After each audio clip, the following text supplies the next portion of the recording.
The morning the engagement was supposed to be the easiest part of my life, everything began to unravel. My daughter was radiant with plans and nervous excitement.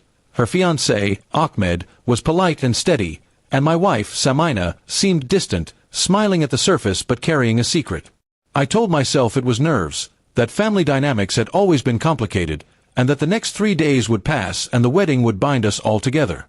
3 days before the wedding, Ahmed stopped returning my calls. He missed a meeting with the caterer and didn't show up to my daughter's dress fitting. When he finally answered, his voice was shaky and vague. He said things that didn't add up and promised to explain when he could. I felt an unfamiliar chill. Intuition is a dangerous thing when it keeps whispering that something is wrong. It was my daughter who found the first, undeniable sign. While checking Ahmed's messages, he had left his phone at our house that evening. She saw texts from my wife. They weren't ordinary messages. They were intimate, insistent, and they asked him to meet. My daughter's world tilted. She came to me with the phone in her hand, eyes burning. I felt my own world tilt right alongside hers. Confrontation is never as cinematic as people imagine. There were no raised voices at first, only questions that needed answers. I asked Ahmed what had happened. He broke down and admitted that he had been manipulated, pulled into late-night conversations and secret meetings with Samina. He said she had promised him things, told him lies about our family, and pressured him at a time when he was vulnerable. He sounded ashamed, confused, and lost.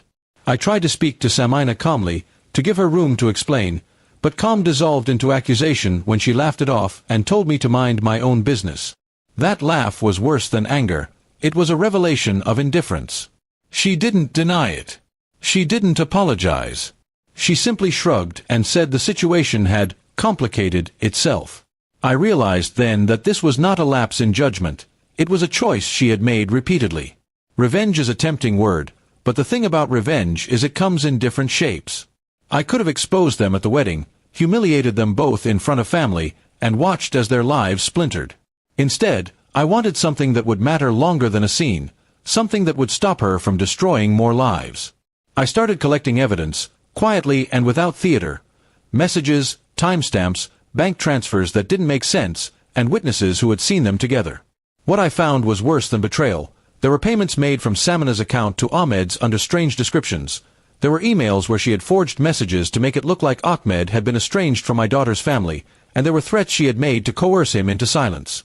It was a pattern, manipulation tied to financial coercion. This was not just adultery. It was a deliberate scheme. I took the documents to a lawyer, not for vengeance alone, but to make sure the process would stand up to scrutiny. Legal counsel told me what I already suspected. If we could prove coercion, fraud, or forgery, there would be grounds for criminal investigation. The lawyer's voice was clinical and calm, and that steadiness steadied me. I filed a complaint, laying out the evidence, the timeline, and the witnesses who would testify. The police investigation moved with a steadiness I hadn't expected. They interviewed Ahmed, my daughter, neighbors, and several people who had been privy to late-night meetings. When they searched Samina's devices and bank records, the pattern we had suspected emerged like a map revealing hidden roads. The forgeries and the transfers were there. The coercive messages were time-stamped and consistent.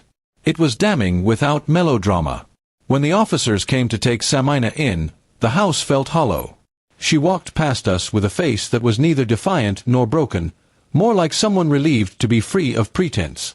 My daughter turned away. I held her hand and felt the tremor in her fingers. Seeing Samina led away, knowing she would face charges, did not bring the triumphant satisfaction I imagined. It brought a quiet, complicated sense of closure, and a heavy emptiness. The trial was a blur of testimony, paper evidence, and the steady hum of legal procedure. Friends and relatives debated in whispers, some calling my actions cruel, others saying it was justice. Ahmed testified about his vulnerability and how Samina had taken advantage of it. My daughter spoke with a dignity that made me proud despite the pain. The judge listened, read, and finally delivered a sentence that included conviction for fraud and coercion. Samina was ordered to serve time and to make restitution. People asked me afterward if I felt vindicated. The truth is complicated. There was a part of me that felt justice had been served. A line had been drawn that said manipulation and deception would not be tolerated.